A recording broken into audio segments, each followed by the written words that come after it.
Hi, I'm Audra Burns from Dartmouth Health, and welcome to Heads Up, a year-long mental health awareness journey. This is Dartmouth Health's webinar series, which focuses on important mental health topics that affect all of us. Today, we are going to discuss youth mental health and ways that parents, caregivers, and other adults, such as teachers, mentors, coaches, and others, can support them. Now, I have three fantastic panelists joining me today, and they are Dr. James Craig. He is a child psychologist at Dartmouth Health Psychiatry. Hi, James. Hello, thanks for having me. Next, we have Diane Fitzpatrick, the Chief Executive Officer for the Boys and Girls Club in Manchester. Hi, Diane. Hi, hello.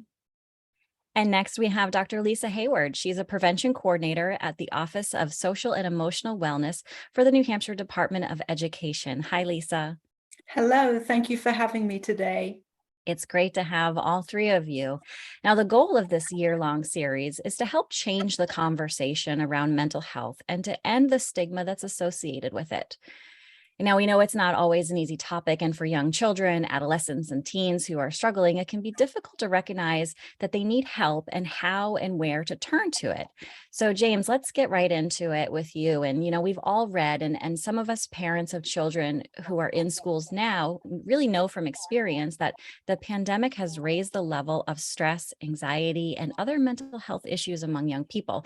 But it also raised the awareness nationally. So what do you see as the most pressing mental health concerns among the various age groups, and how can adults spot them? Well, thanks. And I'm really excited to be a part of the panel today and be here with Lisa and Diane to talk about this really important stuff. And that's a really big question to start with, where are our biggest challenges and what are our biggest needs right now for kids' mental health? I think what we saw throughout the pandemic was that a lot of children, and especially adolescents, were really struggling with anxiety, with depression, and with stress. And a lot of times they felt like they were dealing with that anxiety and depression and stress on their own. We saw a lot of tax on all of us, parents, teachers, mentors, people that work in the community with kids. And we weren't as close together during the pandemic. Those formal supports weren't always as available, as they didn't get to be with teachers and coaches and mentors as much. And parents were stressed out. They weren't as available to them either. So I think one of the biggest challenges is just making sure that we know which kids are most vulnerable. We've seen things get a little bit better as we've come through the pandemic. But just keep an eye out for those kids who are vulnerable and recognize some of the signs that a child might be struggling and needs some additional help. So when we think about that for younger kids in particular, we often look at what are their physical symptoms or signs that they're under distress.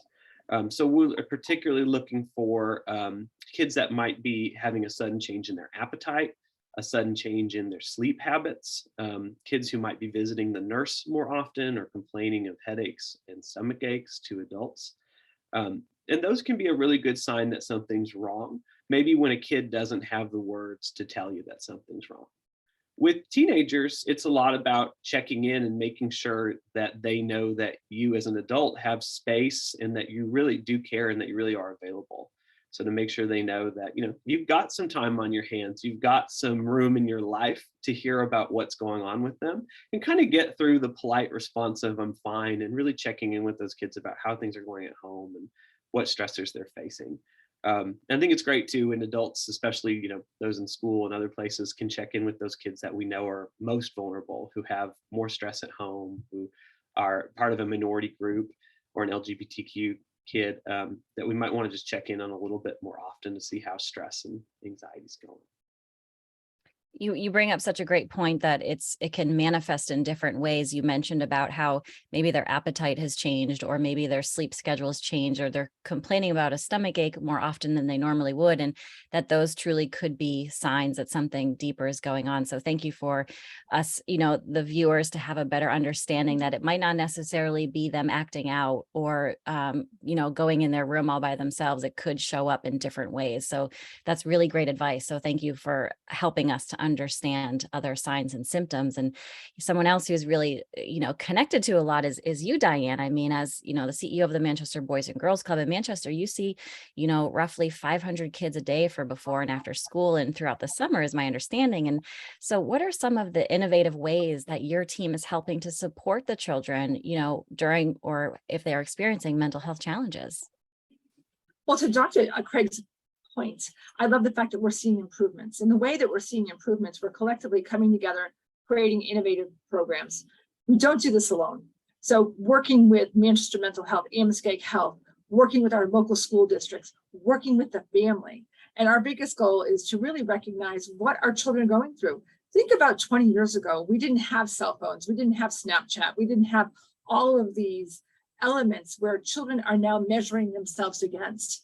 And so when we really review that, we've had to adapt our programs so we can address and support our children and support our families. Some of the things that we're doing here at the Boys and Girls Club, the most important thing is providing that safe space. Dr. Craig talked about those a safe space and those check-ins. Well, that's our whole model here at the Boys and Girls Club, is providing that mentorship, really checking in with our members and giving them the support they need. But the most important is developing that trust. And when children experience trauma or experience anxiety, there's that need for trust and that someone's going to be there and have their back. We have really launched several different initiatives here at the Boys and Girls Club to really support that nurturing environment, from our Zen Den, where kids can go and decompress, offering yoga classes where they can do some mindfulness and really connect with their mind and soul. Some other really important things is that integration of services. Having Manchester Mental Health and Muskeg Health provide services within our four walls here at the Boys and Girls Club is developing this sense of culture where their counselors come in and they become members of our club, and there's no stigma. Our kids are really bonding with these individuals, and we're working with the families, having a family resource center where families can go check in and say, you know what, I'm seeing this in my child. How can you help me? And us being the connector. We don't have to be everything, but that important thing of being the connector to support families and the children with the resources that are out there in our community. And that's truly what we're trying to do here. And it sounds like you have amazing programs going on there, Diane, at the Boys and Girls Club. So what we'll do is, for our viewers, we'll make sure that we link to the Boys and Girls Club in this video description, along with the other community partners that Diane mentioned as well. We'll make sure those web links are available. So Lisa, now that we've heard from Diane from the community perspective, let's talk about, what's happening in New Hampshire schools and how are schools supporting youth who might be struggling?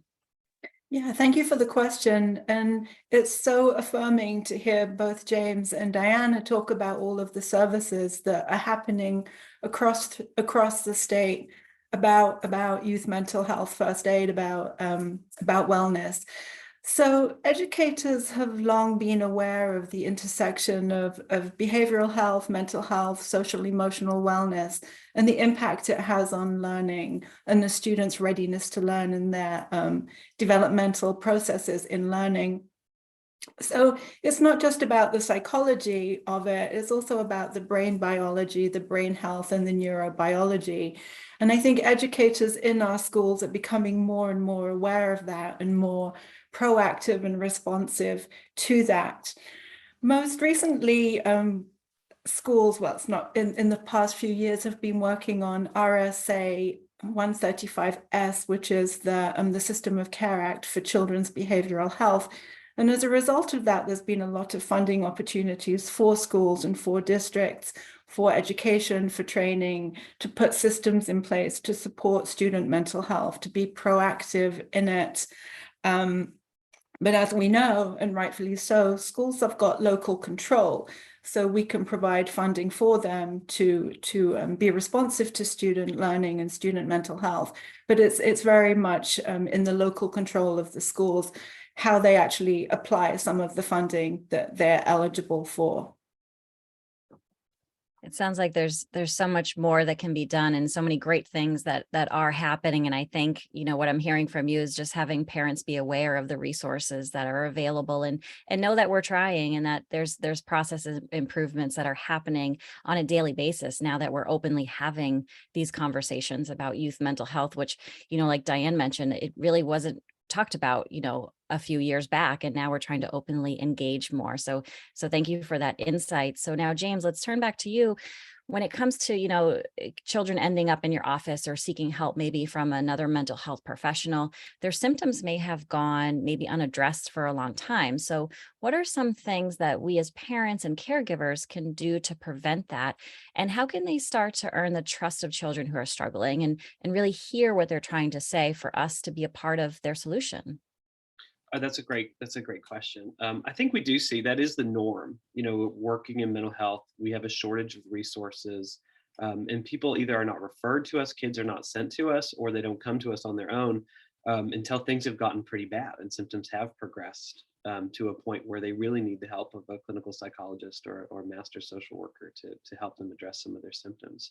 But those symptoms didn't start when they walked in our office. They were there for a long time.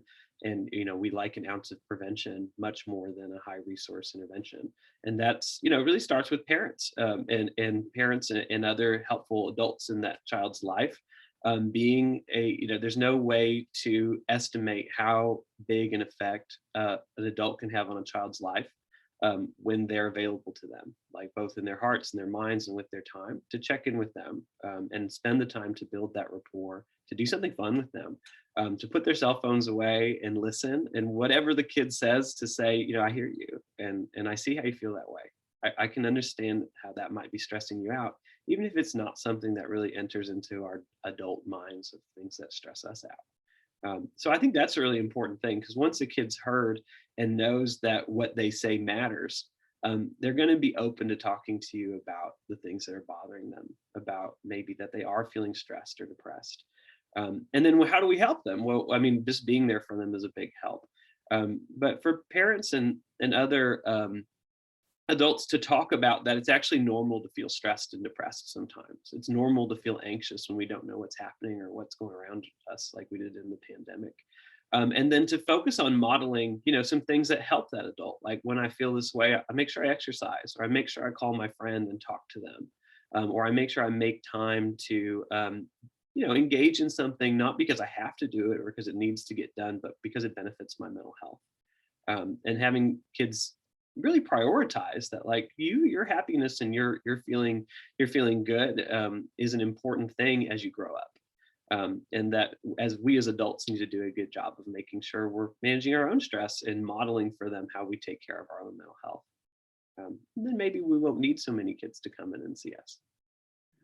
Yes, because our children certainly pick up on our stress and our behavior. And you kind of touched upon something that was shared in a previous Heads Up segment, which I'll make sure that we have all of our previous Heads Up series linked in this video below, because what someone had mentioned before is that when talking to kids, one of the best ways to do it is in the car, because you're both facing forward. And so it takes away that pressure of having like more of an intimate one-on-one face-to-face during challenging conversations. And I actually tried that with my 15-year-old, and it works really well, because you can have the music on low, you're just looking straight ahead, and you can have those conversations, like you mentioned, of how important it is to be opening up those lines of communication. So that's one takeaway that I actually learned from doing this series as well.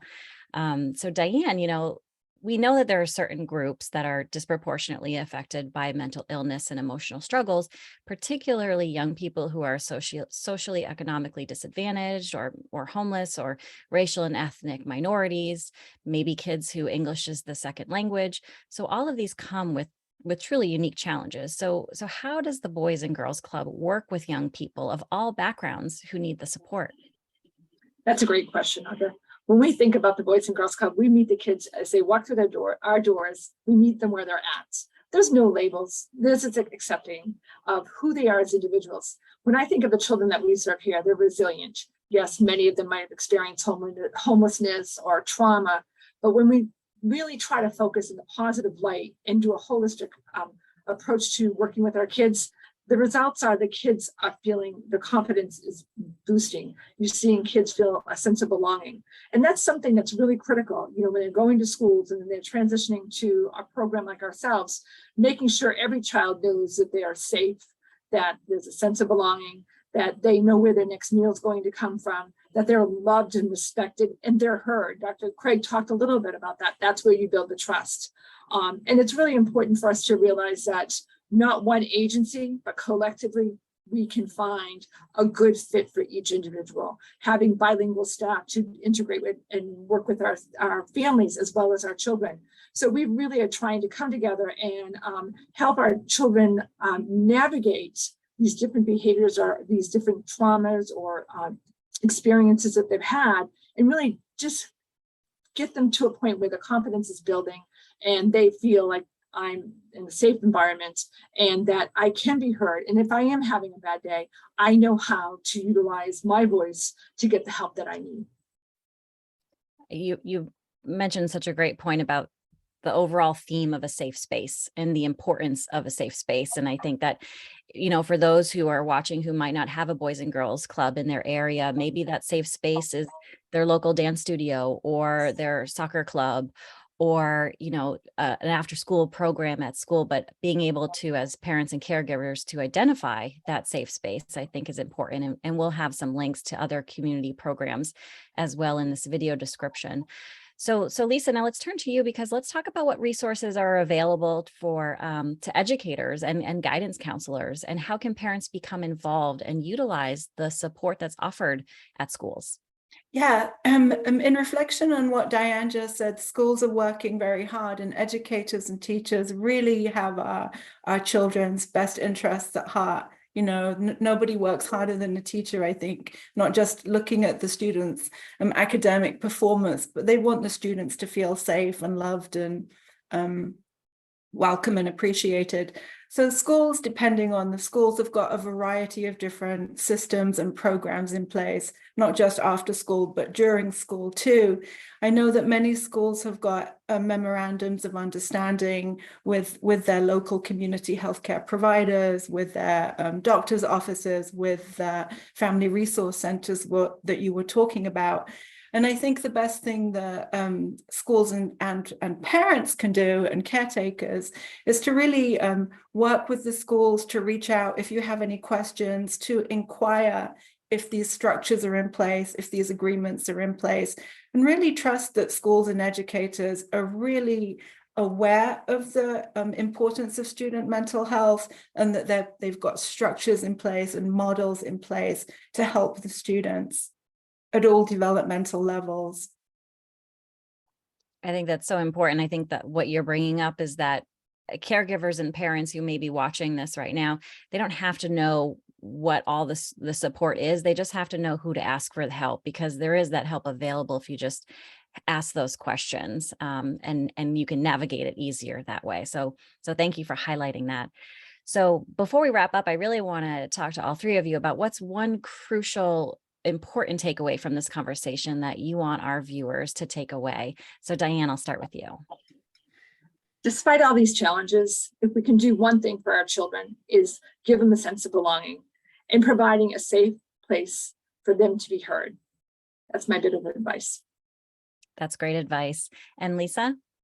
I think it's exactly what Diana said, but it's also to know that across the state, there are comprehensive models and systems in place, and that if anyone at any point feels lost or they don't know where to turn to, any school or any district or any clinical mental health counseling center can actually point somebody in the right direction, even if it's just to say, do you know to call 988 if you're feeling that you need somebody to talk to.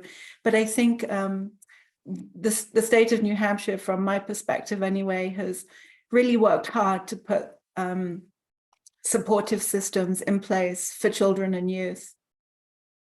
And thank you for bringing up the 988. We'll be sure to link to that for more information so parents and caregivers can understand what that resource is that's available. And James, what's your wrap-up point that you would like to make? I think just again, never to underestimate how much impact you can have on a child when you're available to them, and when we manage our own stress and make space for kids. And it's been great to hear, you know, and reminds me to connect with schools and to connect with our community, the people like Diane, who's doing great work in the community to kind of create a team around a child when they're struggling. But we don't know to create a team until we stop and we listen. And kids know if we're stressed, and sometimes feel like they can't talk. So maybe just showing up in your kid or in some kid's life as somebody who's got time for them. who's got energy to give. Those are all really great insights. Dr. Craig, Diane, and Dr. Hayward, thank you so much for joining me today for this important conversation. Thank So you. to view past Heads Up segments and to access additional information and to the resources that all three of our panelists talked about, we will have them linked at the video description below, along with previous Heads Up segments. So thank you so much for watching. Stay healthy and stay safe. Take care.